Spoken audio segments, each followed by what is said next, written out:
ओम श्री हनुमते नमः। मातृशक्ति परिक्रमा अंक 5 में आप सभी लोग का स्वागत है। श्री रामचरितमानस का आधार लेकर माता के विविध रूपों की चर्चा हम लोग कर रहे हैं। पिछले अंकों में जगत माता के रूप में हम लोगों ने भवानी स्तुति की थी। आज राजमाता और शरीर धारणी माता पर कुछ संवाद करते हैं। मेरे विचार से कौशल्या माता का चरित्र राजमाता के रूप में और कैकेयी माता का चरित्र शरीर धारणी मां के रूप में ज्यादा प्रतिष्ठित है। इसमें कोई शक नहीं कि दोनों ही माताएं राजमाता भी हैं एवं शरीर धारणी भी हैं। पर जब हम कथा प्रसंगों पर विचार करते हैं तो राजमाता के रूप का निर्वहन कौशल्या माता करती दिखती हैं, जबकि माता कैकेयी 100 बार धन्य वह एक लाल की माई, 100 बार धन्य वह एक लाल की माई, जिस जननी ने है जना भरत सा भाई, पागल सी प्रभु के साथ सभा चिल्लाई, 100 बार धन्य वह एक लाल की माई। तो माता कैकेयी शुद्ध रूप से शरीर धारणी माता है, लाल की माई है। तो आज इन्हीं दो माताओं के माध्यम से राजमाता एवं शरीर धारणी माता को समझने का प्रयास करते हैं। शास्त्रीय मत ने राजा को ईश्वर के अंश के रूप में, ईश्वर के प्रतिनिधि के रूप में स्वीकार किया है। उसे मंगलकारी माना। अथर्ववेद का ऋषि तो यह स्पष्ट तौर पर संदेश देता है, विशस्त्वा सर्वा वांछन्तु, यानी हे राजन, तुम्हारे लिए यह आवश्यक है कि समस्त प्रजाएं तुमको चाहती हों। एक बहुत बड़ी जिम्मेदारी राजा की मानी गई। आज भी जो भी शासक वर्ग है उससे हम यही अपेक्षा करते हैं कि हमारे मंगल हेतु वह कार्य करे। राजमाता का कर्तव्य भी कमोबेश यही होता है। समस्त प्रजा उसकी संतान होती है। उससे यह अपेक्षा रहती है कि समष्टि के लिए व्यष्टि का बलिदान करे। माता कौशल्या महाराज दशरथ की सबसे बड़ी रानी थी, तो जिम्मेदारी भी उनकी सबसे बड़ी। माता ने राज्य धर्म और व्यक्ति धर्म का निर्वहन आप देखिए बड़ी कुशलता से किया है। मातृशक्ति परिक्रमा अंक में एक पद हम लोग ने गाया था, जो केवल पितु आय सुताता, तो जनी जाहु जानी बड़ी माता, जो पितु मातु कहेहु बन जाना, तो कानन सत अवध समाना। श्री राम, यदि तुम्हारे पिता का आदेश हो तो तुम माता को बड़ी जानकर वन में मत जाओ, परंतु इसमें माता कैकेयी की भी इच्छा हो तो धर्म का पालन अवश्य करो, यानी कि वन जाओ। वन राज्य तुम्हारे लिए सैकड़ों अयोध्या के समान सुख देगा। अब यह वाणी साधारण मां की हो ही नहीं सकती। एक राजमाता ही ऐसा निर्णय ले सकती है। आपको कथा प्रसंग मालूम है, अयोध्या में राम जी के राज्याभिषेक की तैयारी हो रही है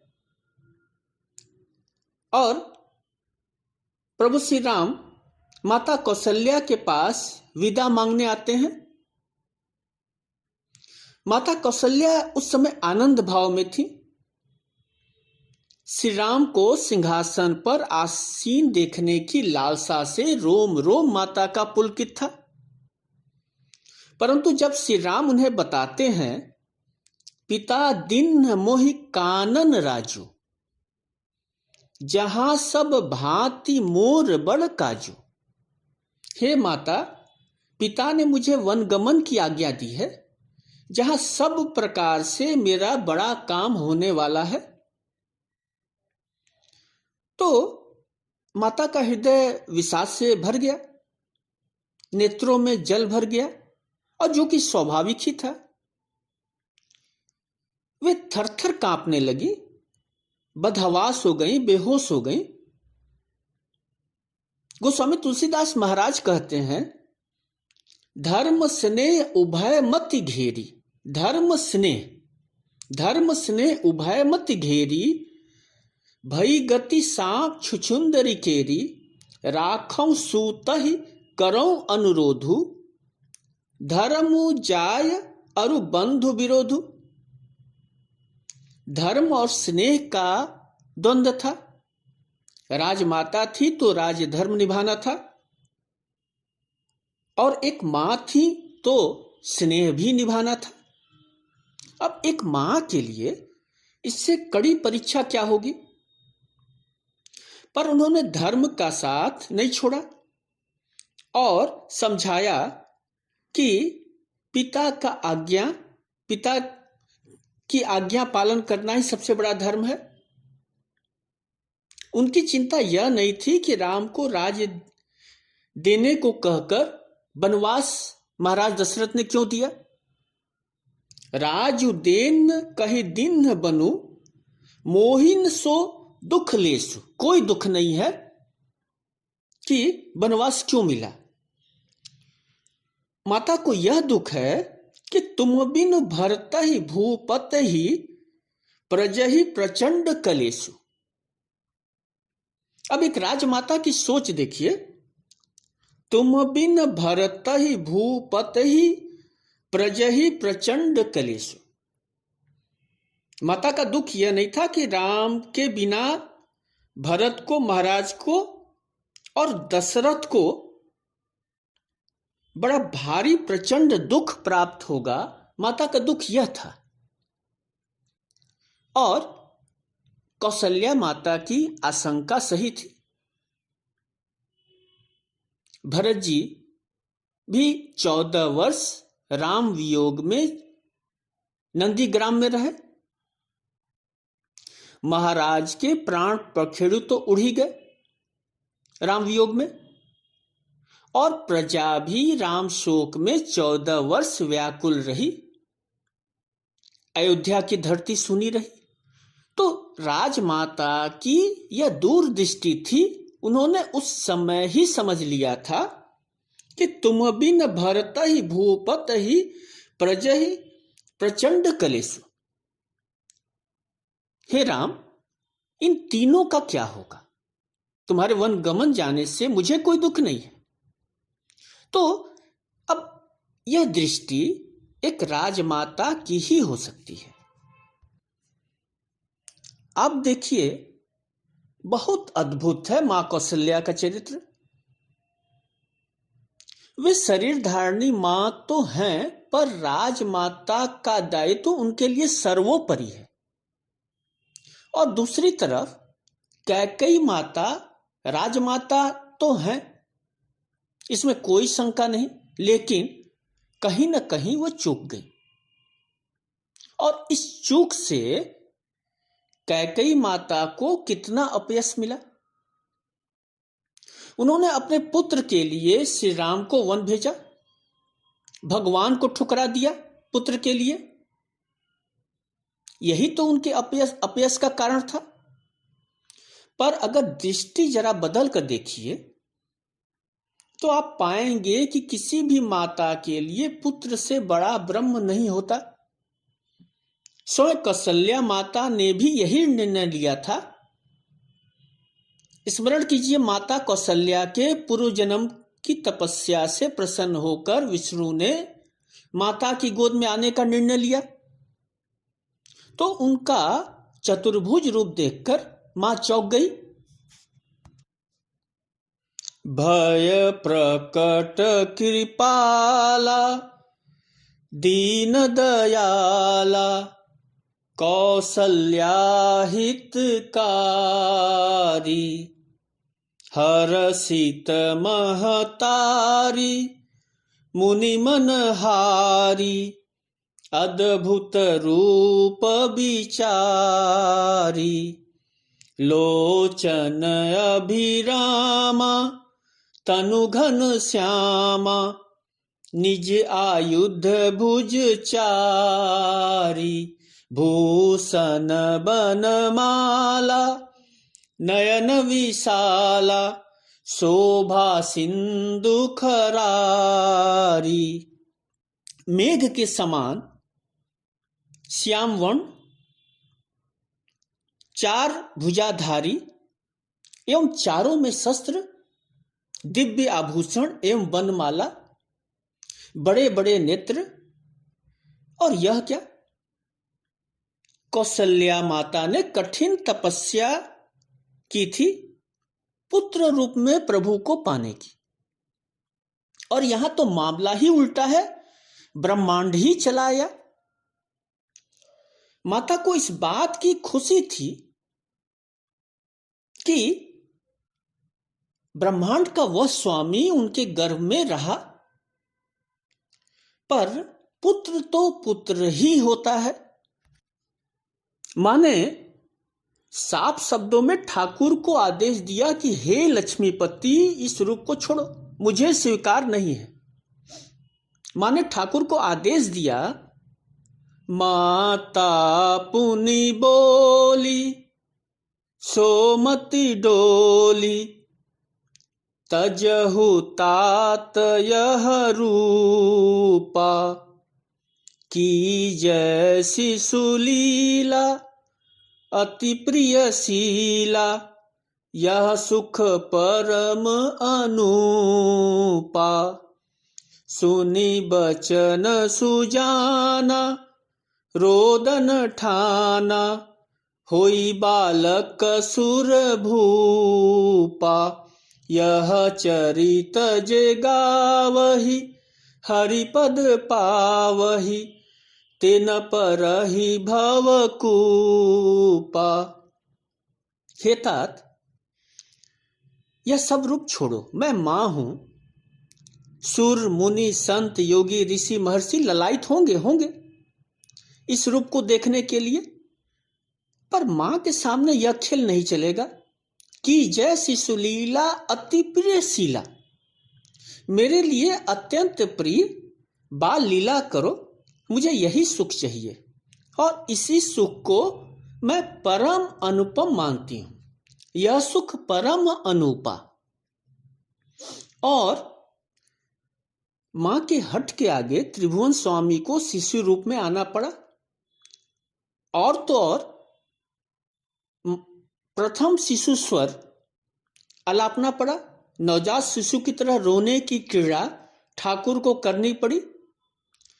सुनी बचन सुजाना रोदन ठाना, तो ठाकुर को रोना पड़ा। कहने का मतलब कि नारायण रूप कितना ही मनोहारी हो, पर मां के लिए संतान ही सब कुछ होता है। मेरा यह अनुमान नहीं है बल्कि विश्वास है, संपूर्ण विश्वास है कि मां चाहे किसी भी युग की हो, सतयुग की हो, त्रेता की हो, द्वापर की हो, कलयुग की हो, रानी हो, दासी हो, पढ़ी लिखी हो, अनपढ़ हो, संतान उसके लिए सर्वोपरि होता है। कैकेयी माता भले ही अभिशप्त हो, लांछित रही हो, लेकिन साधारण मां का प्रतिनिधित्व तो कैकेयी माता ही करती है। रामचरितमानस के आप कथा प्रसंगों को देखिए तो माता कैकेयी यह समाचार सुनकर प्रसन्न होती है कि श्री राम का अभिषेक होने जा रहा है। जब मंथरा कहती है राम ही छाड़ी कुशल के ही आजू जेहि जने सुदेई जुब राजू, कि रामचंद्र को छोड़कर आज और किसकी कुशल है जिसे राजा युवराज पद दे रहे हैं, तो माता कैकेयी नाराज हो जाती है। मंथरा को घर फोड़ी कहती है और कहती कि फिर कभी ऐसा कहा तो तेरी जीभ पकड़कर निकलवा दूंगी। हमारे वंश में जेठ स्वामी सेवक लघु भाई, यह दिनकर कुल रीत सुहाई। हमारे यहाँ बड़ा भाई स्वामी और छोटा भाई सेवक होता है, इसमें गलत बात क्या? यह कुल की रीति है, यह हमारे वंश की सुहावनी रीति है। पर जब मंथरा ने भरत का नाम लिया और कहा कि तुम दोनों माँ बेटा सेवा कार्य करोगे तभी इस अयोध्या में रह पाओगे। भरत बंदी गृह सोई लखन राम के नेव, भरत बंदी गृह से ही लखन राम के नेव। भरत कारागार में रहेंगे और लक्ष्मण श्री राम के सहयोगी नायाब बनेंगे। तब माता की चिंता बढ़ी, माता की बुद्धि पलटी। आखिर कोई माई स्थिति को कैसे स्वीकारती? मंथरा देखिए बड़े ही मनोवैज्ञानिक तरीके से कैकेयी माता की बुद्धि मलिन करती है। बुद्धि की अधिष्ठाती देवी सरस्वती हैं, विद्या की देवी हैं, विद्या के बिना विकास संभव नहीं है। और ये हम लोग की अवधारणा नहीं बल्कि सभी लोग का अनुभव जनित सारांश है। पर एक सच यह भी है कि आज जो भी विनाश दिख रहा है वह भी तो ज्ञान का ही करामात है, उसी का किया धरा है। इसलिए हमारे ऋषियों ने सजग किया कि विद्या सा मुक्त है, जो विद्या वही जो मुक्त करे, जो बंधन में डाले वो विद्या नहीं है। मां कैकेयी का यही दोष था कि उसने विद्या से मुक्ति नहीं पाई, बंध गई मंथरा की बातों में। लेकिन भाव तो भरत में ही था, भरत के लिए था। आप वहां भाव दोष नहीं देख सकते। समाज परिणाम देखकर मूल्यांकन करता है। अब थोड़ी देर के लिए सोचिए, अगर महाराज दशरथ की मृत्यु नहीं होती, सीता माता वन जाने के लिए संकल्प नहीं लेती, भरत नंदीग्राम नहीं जाते, तो क्या राम लंका जाते? राम का अवतार सार्थक होता? हमारे लिए हमारे शास्त्रों ने इसीलिए निमित्त शब्द का प्रयोग किया। हम मूलतः निमित्त होते हैं किसी कार्य में, लीला तो किसी और की होती है। माता कैकेयी भी तो निमित्त बनी। पर भाव जगत से देखिए तो उस माता का अपराध सिर्फ यह था कि वह मां थी। अपने बेटे को एक अधिकार देना चाह रही थी। मुझे तो कैकेयी माता में अपनी माताओं का चेहरा दिख जाता है। अपने पूजनीय दद्दा स्वर्गीय मैथिली शरण गुप्त की एक पंक्ति बड़ी प्यारी लगती है जो कौशल्या माता के लिए है। तो पाप दोष भी पुण्य तोष है मेरा, मैं रहूं पंकिला पद्म कोश है मेरा। चारों युग ने माता कैकेयी को पंकिला के रूप में देखा, लोग भूल गए उसका पद्म कोश। भरत जी जैसा धर्मवान देने वाली मां पंकिला रही। इतिहास शास्त्र पुराण कभी भी मां के साथ न्याय नहीं कर पाया है। और यह बात मैं सनातन धर्म की नहीं कर रहा हूं बल्कि सभी धर्मों की बात कर रहा हूं। जब जीसस क्राइस्ट को सूली पर चढ़ाया गया तो उनके 12 शिष्य भाग खड़े हुए। एक शिष्य तो खैर दुश्मन से मिला था, चलिए, पर 11 तो भाग गए। ईसा मसीह को सूली पर से मृत्यु उतारने के लिए उनकी मां मैरी अकेले थी, साथ में 2 महिलाएं थी, मैराग्नी और उसकी बहन। पर इन तीनों की कहानी नहीं मिलती। पर उन भागे हुए शिष्यों की अद्भुत कहानियां, अद्भुत चमत्कार मिलते हैं। तो माता कैकेयी मां है, शरीर धारिणी मां है, एक मां जिसे काल ने निमित्त बनाया। उस काल ने उसे ग्रास कर लिया, नहीं तो अन्य नामों की तरह कैकेयी नाम भी आज चलन में रहता, पर नहीं हुआ। और उसका अपराध जग पर ध्यान दीजिए, उसका अपराध जगत को प्रकाशित किया, कर गया। मैं फिर से दद्दा मैथिलीशरण गुप्त की 4 पंक्तियां गाना चाह रहा हूं। माता कैकेयी दद्दा की कलम से बोल रही हैं।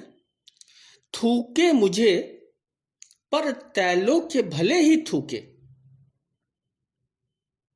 जो कोई जो कह सके कहे क्यों चुके, छीने न मातृत्व पद मेरा, किंतु भरत का मुझसे, हे राम दुहाई करूं और क्या तुझसे। और कोई माता कैकेयी से मातृ पद छीन नहीं सकता। तो आज बस इतना ही, फिर अगले अंक में हम लोग